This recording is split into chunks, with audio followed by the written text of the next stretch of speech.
folks, and welcome to Great Chesterford Junction Model Railway, and this is an update for November, but more so probably we would have to regard this as a tutorial on my methods for making card buildings. Well, we won't go into the complete building of a card building, but just some of the methods that sort of I think make it easier for me anyway. Yeah, I mean, there's probably a lot of stuff that you folks already know, but there might be some people out there that might gain some benefit from these little tips. So we'll move out into the workshop and we'll have a look at what I'm talking about. Right, firstly, one of the most important things is to have a good sharp knife, and to accompany that I use also a steel straight edge. But you know, this knife here might look kind of clunky to you, but it's my preferred weapon of choice, I suppose. I mean, some of you might use scalpels. That's up to you, whatever you use, but this is just my personal choice. I need to have a nice pointy tip here most of the time. It gradually wears down. When it does, I just snap it off. And you need that sharp point to get a clean cut through either card or paper. Now, I've just drawn up a rectangle here. This could be a door or a window. And I guess for some people it's tempting to only cut to the very corner here on each cut. So you would cut from that corner to that corner, etc., and down to there and down to there, and then try and release the rectangle for the window or the door.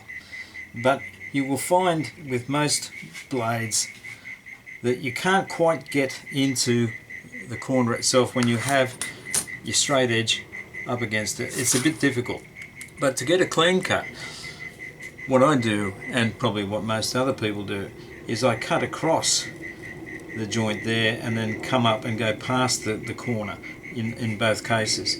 So we'll just have a go at that. And so I'll put the point of my knife on the line, push it in and make a little hole there. I'll put the point of my knife in the line here and make a little hole there. And then I'll put the blade up against the ruler or the steel rule, and I'll find those little holes again, and I will push the steel rule against the blade, and when I'm sure that it's dead on the line, I will then make a cut past those corners, and I'm through now. So I've gone past those corners, and I've gone about this far past here and about this far past here. So I'll do another one and we'll gradually cut this thing out. I'll do the other side, the other line first. Just check my little holes, line them up, make sure it's good, and just go slightly past the aperture, and I've got my second line there. So we'll turn the card around and do another one, same way. I've gone past the corner and past the corner there, bring the rule up, find the holes, make sure they line up, and then do a cut across past the corner, and then we'll do the other one. Same process, just a little bit past. You don't want to go too far past, otherwise you're going to have stuff flapping around. But again, find the holes, make the cut,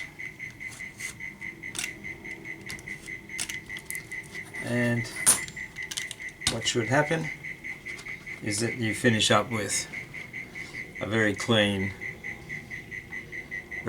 cut. Now, if you're worried about these cuts that sort of go into, let's say, the wall area, don't be worried about them, because we're going to, being a card building, you're going to skin it with paper anyway, and that will sort of help reinforce anything that's, you know, maybe a cut a little too long there. You'll never know. So what we might do is now move on to the next part of the process, and we'll put some brick paper on here. Now I just use glue sticks, whatever make or brand you want to use. I've found most of them seem to be okay, and I put on a liberal amount of glue around the area, or say all over the wall, to make sure that the paper sticks quite well to the card. So I'll get on a liberal amount there, and then bring the paper to the area. Obviously you would be lining this up with the top of the wall or whatever. I find a piece of thick card is quite good to spread the glue under the paper just by rubbing over the top of the paper. So yeah, that's quite effective and gets out in the air bubbles and all that sort of thing. So there we have it. Now of course, when the glue has had enough time to dry, and this glue is not actually quite dry at the moment, we have to make the window apertures or the door apertures. So you can see I'm using cornflakes card here. So the process is really quite simple, so we might just zoom in a bit more and line that up so you can see it.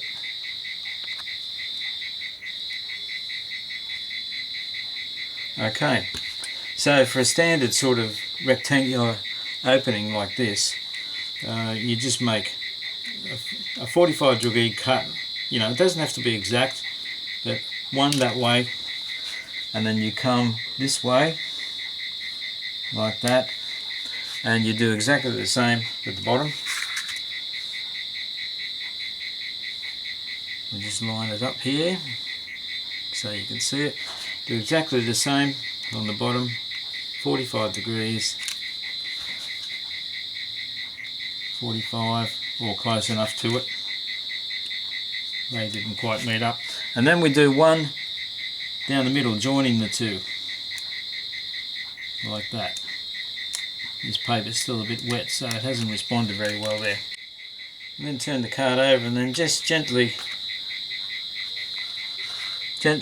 fold back the flaps that you've created so that they are starting to fold around the edges of the window opening, like so. Now at this point, this is where we introduce another tool. Now the tool we want, what we're going to use it for is to sort of run along the edge of the window there to make a nice crisp edge on the edge of the window. Now this is a pair of tweezers. I'm using the top of a pair of tweezers, but you need a rounded edge on either side so that you're not actually going to catch the paper.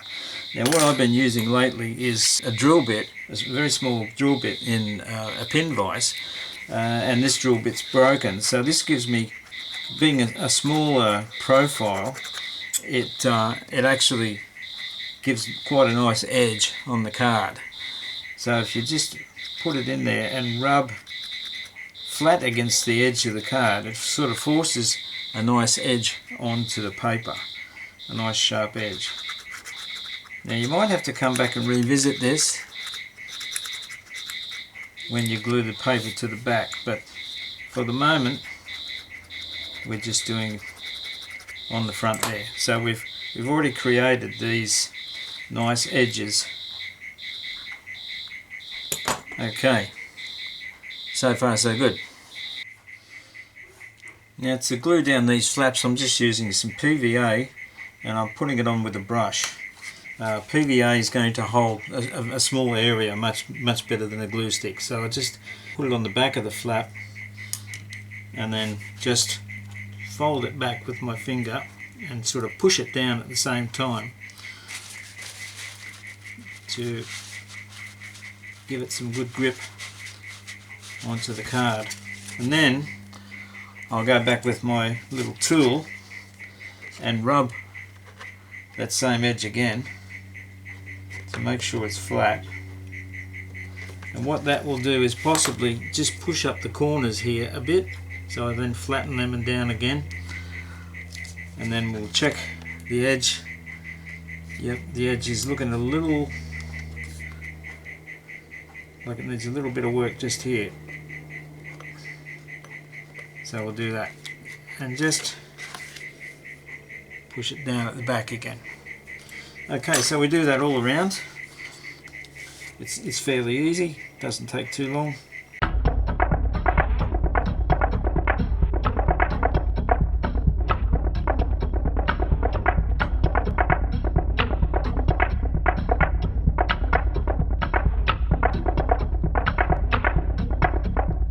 So there we have our window. Now another thing I like to use are these graphic markers. You can get them at Aldi and Kmart in Australia. Aldi has them occasionally, Kmart probably most of the time. And these are excellent. They have, I'll just show you one. They have a double tip system. Yes, one end is a chisel end, big end, and the other end is a pointy end. And they come in various shades of grey and black, and there's also a colourful version, if we can see it, just here, yeah, with all sorts of colours in there. So they all come in very handy at certain times, especially if you're, creating, say, some stonework in card. You can find the right sort of colour grey or brown that you need usually in these sets. So they're a very handy item. Now the last thing I'll bore you with my tips is these roof slates. These are from Scale Scenes, and the recommended method, as you'll find on the sheet here, is to cut a strip of slate, lay that on your roof. You've got to line them up very carefully, and there's guides and everything to make this job easier for you. But you cut a single strip, and then the next strip will slightly overlap this one, and you start gluing them down. I used to use glue sticks to try and make it easier. I would put the glue stick in the vise and then pull the slate strip across it and then glue it on. But I find that because of the small surface area that you're using, over time when some of the glue dries out a bit, you'll get your slates lifting just a bit. So I worked out another method the other day when I was building my goods shed. What it is, it's really quite simple, is I cut two strips of slates, and then when I place one on, I overlap one with the next strip of two. So I'm using twice as many slates, but I'm getting a much better result, and I think a longer lasting result. And I'll do a quick demo on that, and cut some slates, and we'll see how we go. Now also, when I'm doing slates, you'll see there'll be a paper edge here that will be exposed when it's on the roof. So I just get out one of my graphic markers and literally just run it along that edge before I cut it, and I finish up with a darkened edge. It's worth doing it because your model's going to look a lot better. So once again, I'm using PVA to stick the strip down. As I said, I think I'm getting a better result with this. So I'll literally put it on with a brush, give it a good coating. You can't, well, I suppose you can put too much, but give it a good coating. What we want is this thing to stay on for years. So once that's done, we just turn it over, and we're assuming that's the top of the roof, this is the bottom. So the blackened edge will go at the bottom, and we'll just say on there, just to make things easy. Now we flatten that out, make sure it's stuck on there. I think I've missed a bit of glue on this end, but that doesn't matter. You'll get the idea. Now I'll cut another strip, and then this is the interesting part. Alright, we've got another strip cut, which is this one, so we're working our way up the roof. Now, the interesting thing is, if this was a single strip, this next strip that comes along you'd have to stagger the slates so that they look like this. These two here, they look like that. Now, it sounds easy enough, and at the same time you've got to get the slight overlap onto this first layer.